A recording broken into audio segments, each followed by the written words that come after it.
हरिओम। हरिओम। वाणी है।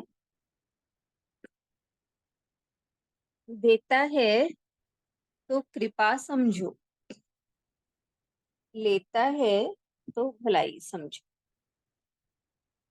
तो यही भाव कि भगवान अगर हमें कुछ दे रहे हैं तो ये उसकी कृपा है। कृपा कर रहा है हमें, हम पर।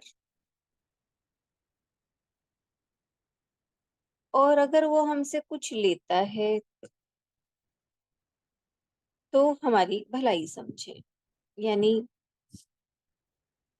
लेता वही है जो निरर्थक है हमसे, जिसमें जो हमारे लक्ष्य में बाधक होता है वो ही हमसे गुरु लेता है। तो यही कि अगर कुछ ले रहा है हमसे तो वो उसमें हमारी कुछ भलाई ही छिपी है। जैसे बच्चे के बुखार हो और बच्चा पफोड़े मांगे तो माँ उसे नहीं देती। गुरुदेव ने संतमणि में कहा है, खाने नहीं देती उसे, क्योंकि जानती है कि इसमें उसकी भलाई नहीं।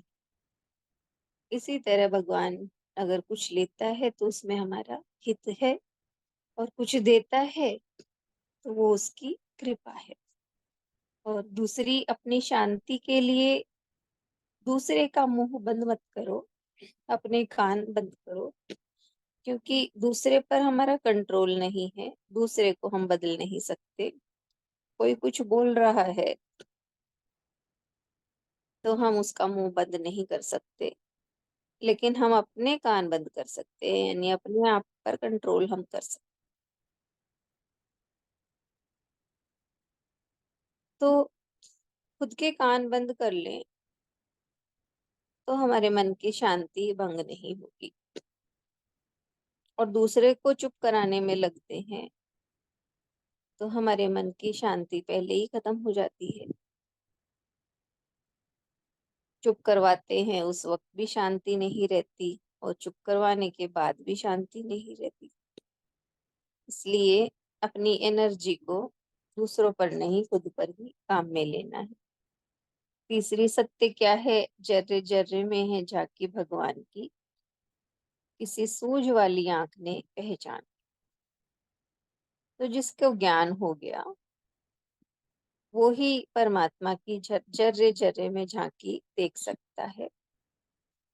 ज्ञान की आंखों के बिना केवल हमें ये बुद्धि तक ज्ञान है कि जर्रे जर्रे में भगवान है, लेकिन उसके दर्शन नहीं होते। दर्शन के लिए तो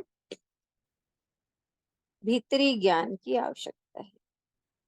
समझ खुल गई जिसकी, ज्ञान हो गया, वो ही देख पाता है। सत्य क्या है कि जर्रे जर्रे में वो भगवान ही है, उसके अलावा कुछ नहीं। हरि ओम।